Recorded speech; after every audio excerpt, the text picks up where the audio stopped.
Hello everyone, আসসালামু আলাইকুম। Welcome to my new blog. আপনাদের সবাইকে আজকে আমার নানু বাড়িতে বেড়াতে নিয়ে যাব। বেশ অনেক দিন হয়ে গিয়েছে, প্রায় 2 বছর হয়ে গিয়েছে আমি নানু বাড়িতে বেড়াতে চাই না। তো কোনো না কোনো ব্যস্ততার কারণে আর যাওয়া হয়ে ওঠে না। ফাইনালি আমরা সবাই মিলে যাচ্ছি আর ফুল ব্লগটা আপনাদের সাথে শেয়ার করব। তো শুরুটা হয়েছিল এখান থেকেই, একদম প্রথম থেকে শুরু করতে পারিনি। জার্নির মাঝখানে একটা ব্রেক দিয়েছিল, তো তখনই আমরা হালকা কিছু চা কফি এগুলো খেয়ে নিচ্ছিলাম। 10 মিনিটের একটা শর্ট ব্রেক ছিল, তো আমরা হালকা কিছু খেয়ে ফ্রেশ হয়ে বাসে উঠে পড়লাম। তো বাসটা চলতে শুরু করলো আর এই দৃশ্যটা দেখেই কিন্তু বোঝা যাচ্ছে যে আমরা ঢাকা সিটি থেকে অনেকটা দূরে চলে এসেছি। তো এখানে চলে আসলে বোঝা যাচ্ছিল যে আমরা গ্রামের দিকে প্রায় চলে এসেছি। পাশে একটা রেল লাইনও ছিল, কিন্তু কোনো ট্রেন দেখতে পেলাম না। আর এটা হলো রেল স্টেশন।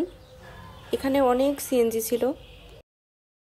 আর এই জার্নিটার সবচেয়ে ইন্টারেস্টিং পার্ট হলো যমুনা সেতু। এই জায়গাটা দেখলেই আমি বুঝতে পারি যে খুব সামনেই যমুনা সেতু আছে। আর যমুনা সেতু পার হওয়ার সেই সময়টুকু আমার খুবই ভালো লাগে। ফুল জার্নির মধ্যেই এই পার্টটা আমি কখনোই বাদ দিই না। তবে ছোটবেলায় যমুনা সেতু পর্যন্ত আসতে গিয়ে আমি ঘুমিয়ে পড়তাম। তবে আম্মুকে অবশ্যই বলে রাখতাম যে যমুনা সেতুর কাছে আসলে আমাকে যেন ডেকে দেয়। আসলে নদী সমুদ্র এই জায়গাগুলো আমার কাছে খুবই ভালো লাগে। তো এই তো কথা বলতে বলতে কিন্তু আমরা যমুনা সেতুর উপরেই চলে এসেছি।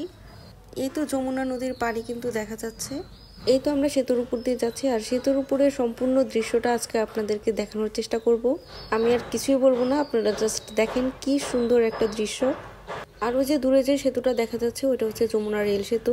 রেল চলাচলের জন্য আগে যমুনার এই একই সেতুর একটা সাইডে রেল চলাচলের জন্য জায়গা ছিল, রেল লাইন ছিল, কিন্তু রেল লাইনের জন্য জায়গাটা খুবই কম ছিল। জাস্ট একদম চিকন একটা রেল লাইন, বাট এটা খুবই রিস্কি ছিল, যে কোনো সময় দুর্ঘটনা ঘটতে পারতো। সেজন্য এই রেল লাইনটা সেপারেট করে আলাদা একটা সেতুতে এই রেল লাইনটা করা হয়েছে। এই তো পাশেই দেখা যাচ্ছে, তবে এটা চালু হয়েছে কিনা সেটা আমি বলতে পারছি না।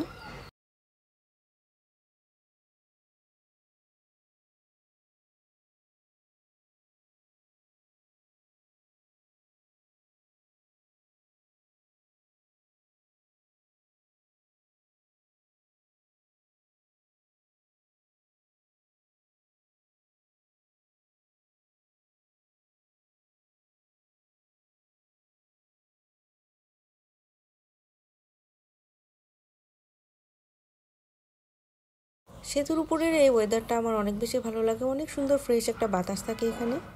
এবার দেখলাম যমুনা নদীর পানি বেশ অনেকটা শুকিয়ে গিয়েছে, আসলে শীতকাল ছিল তাই নদীর পানিটা শুকিয়ে গিয়েছে। এই তো দেখতে দেখতে সম্পূর্ণ যমুনা নদী আমরা পার করে আসলাম।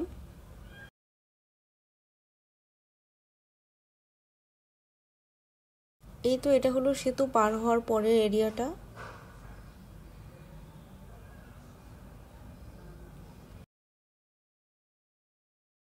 এই তো এখানে একটা রেল স্টেশন করা হয়েছে, নতুন একটা রেল স্টেশন। যে রেল সেতুটা দেখালাম সেটারই রেল স্টেশন এটা। এই তো যমুনা সেতু পার করে আমরা চলে এসেছি কড্ডার মোড়ে। এখানে একটা মোড় আছে, এই মোড়টার নাম হলো কড্ডার মোড়। আমরা মোড় ঘুরে ডান দিকে চলে যাব, কিন্তু সামনে যে রাস্তাটা গিয়েছে সেটা হচ্ছে বিশ্ব রোড। তো এখানে একটা ফ্লাইওভারও হয়েছে, এখান থেকে উত্তরবঙ্গের যে কোনো জায়গায় যাওয়া যায়। এই তো বাসের জার্নি শেষ। বাস থেকে নেমে এখন আমরা সিএনজিতে উঠে পড়েছি।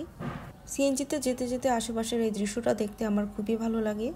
এই একই সিএনজিতে করে একদম নানু বাড়ি পর্যন্ত চলে যাওয়া যাবে, কিন্তু গ্রাম ছাড়া তো আর ভ্যানে ওঠা হবে না। তাই একটা ভ্যান খুঁজছিলাম যে ভ্যানে করে আর বাকি রাস্তাটুকু যাব। তো খুঁজতে খুঁজতে একটা ভ্যান পেয়ে গেলাম, তো এই ভ্যানে করে আমরা বাকি রাস্তাটা যাব। তো ভ্যানে চড়ার কিন্তু আলাদা একটা মজা আছে, যারা ভ্যানে চড়েছেন তারাই বুঝতে পারবেন। তো আমি বেশ অনেক দিন পর ভ্যানে উঠেছিলাম, তো আমার কাছে খুব মজাও লাগছিল, আবার অনেক ভয়ও লাগছিল যে পড়ে যাব কিনা। আর রাস্তার দুই পাশের দৃশ্যটা তো খুবই সুন্দর ছিল। তো আমি একটুখানি দেখাবো আপনাদেরকে।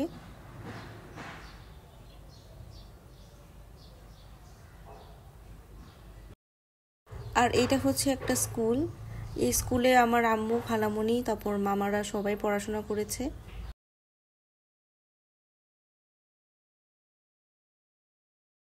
তো এই তো ভ্যানের জার্নিটাও শেষ হয়ে গেল, আমরা প্রায় কাছাকাছি চলে এসেছি, এখন আমরা নামবো।